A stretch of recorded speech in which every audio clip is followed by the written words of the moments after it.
corporate university.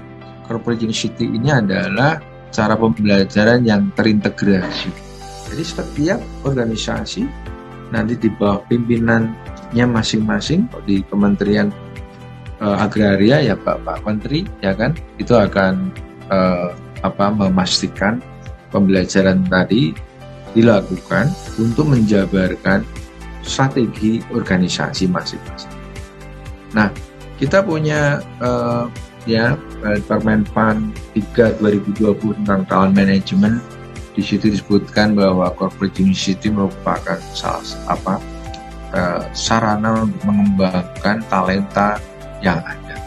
Nah, dari dengan kebutuhan perubahan-perubahan tadi, setiap organisasi bisa memetakan apa saja kebutuhannya di dalam rencana strategisnya dan kemudian talenta yang dibutuhkan.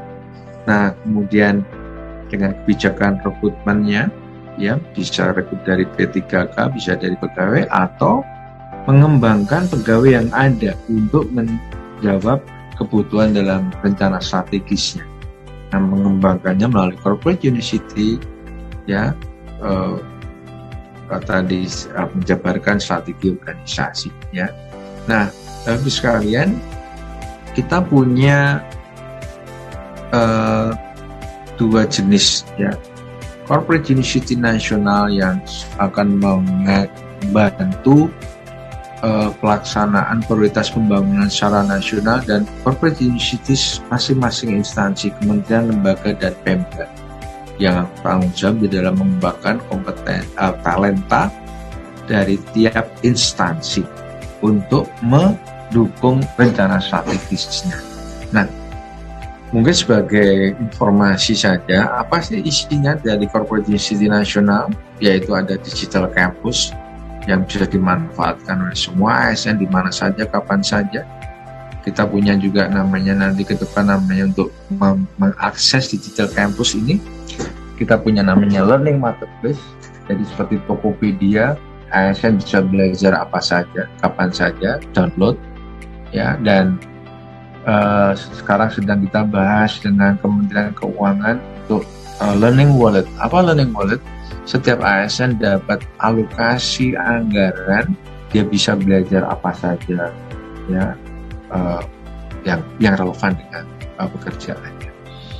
Dan untuk di tab 1-2, oke. Yang sekolah kader, apa sekolah kader? Kalau di PP 11 2017 tentang manajemen PNS menyebutkan adalah pengembangan kompetensi dengan percepatan karir.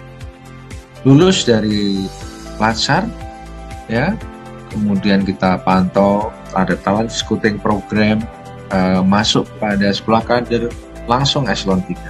Nah, ini sedang kita revisi karena ada kebutuhan untuk menjadikan sekolah kader ini lulusannya langsung eselon 2, tetapi sekolahnya lebih lama ya, sekitar mungkin 8 tahun. Jadi tetapi dengan sistem gugur. Kalau dia tidak perform di tengah jalan, maka dia akan di-drop. Tidak hanya di-drop dalam program belajar, tapi di-drop sebagai pegawai. Makanya pesertanya kalau yang langsung JPT Pratama, kita sebut dengan program ASN Global 100 karena targetnya hanya 100. Ini dia statusnya bukan pegawai tetapi kontrak P3K, sehingga setiap waktu dia akan bisa di-drop ya di tengah jalan kalau dia tidak sesuai target di dalam pembelajaran. Nah, Bapak sekalian, ini upaya-upaya kita merespon kebutuhan perubahan-perubahan tadi, dan juga bagaimana mengakselerasi milenial melalui sekolah kader, mengakselerasi kepemimpinan milenial.